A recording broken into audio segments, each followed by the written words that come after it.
ഈ ആഴ്ചയിലും പട്ടിക്കുട്ടികൾ വന്നിട്ടുണ്ട് കേട്ടോ. ഇത്തവണ ബ്രൂണോ അവൻ്റെ ബെൽറ്റൊക്കെ ആയിട്ടാണ് വന്നത്. അതുകൊണ്ട് തന്നെ കിറ്റിയുടെയും സോയയുടെയും കൂടെ പറമ്പിൽ കളിക്കാനും തിമിർക്കാനും അവനും ഉണ്ടായിരുന്നു. അവനായിരുന്നു മുൻപിലെന്ന് വേണം പറയാനായിട്ട്. ഭയങ്കര ഇഷ്ടമാണ് കേട്ടോ ഓടി നടന്നിങ്ങനെ കളിക്കാൻ വേണ്ടിയിട്ട്.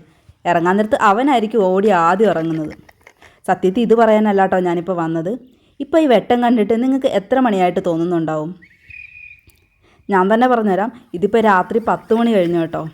നല്ല വെട്ടമില്ലേ? പകൽ പോലെ തന്നെ കേട്ടോ. ഇപ്പോൾ പകലേതാ രാത്രി ഏതാണെന്ന് മനസ്സിലാക്കണമെങ്കിൽ സമയം തന്നെ നോക്കണം, അല്ലാതെ നമുക്ക് മനസ്സിലാവത്തേ ഇല്ല. പിള്ളേരൊക്കെ ആണെങ്കിൽ ഇപ്പോഴും കളി നിർത്തിയിട്ടില്ല. ഗ്രൗണ്ടിൽ ഇപ്പോഴും കളി ഇങ്ങനെ തുടർന്നുകൊണ്ടേ ഇരിക്കുവാണ്. അവരൊക്കെ എൻജോയ് ചെയ്തുകൊണ്ടിരിക്കുക. ഫിൻലാൻഡുകാരുടെ ഒരു എൻജോയ്മെൻറ്റ് ടൈമും കൂടെ ആട്ടോ ഈ സമ്മർ ടൈം. ആകെ ഒരു 2-3 മാസം മാത്രമല്ലേ അവർക്ക് ഇതിന് കിട്ടുകയുള്ളൂ. ബാക്കി ഫുൾ ടൈം ഇവിടെ മഞ്ഞും തണുപ്പൊക്കെ ആയത് കാരണം അവർക്ക് ഇഷ്ടമല്ലാത്ത സമയമാണ്.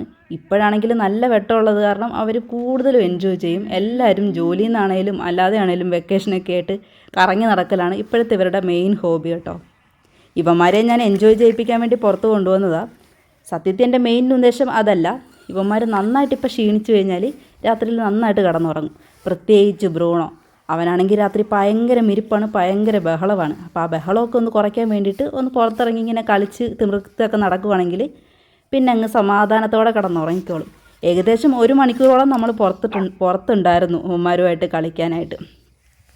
പിന്നെ കുറച്ച് നേരമൊക്കെ കഴിഞ്ഞ് അവന്മാർ ക്ഷീണിച്ചെന്ന് മനസ്സിലാക്കി കഴിഞ്ഞപ്പോഴേക്കും ഞങ്ങൾ തിരിച്ചു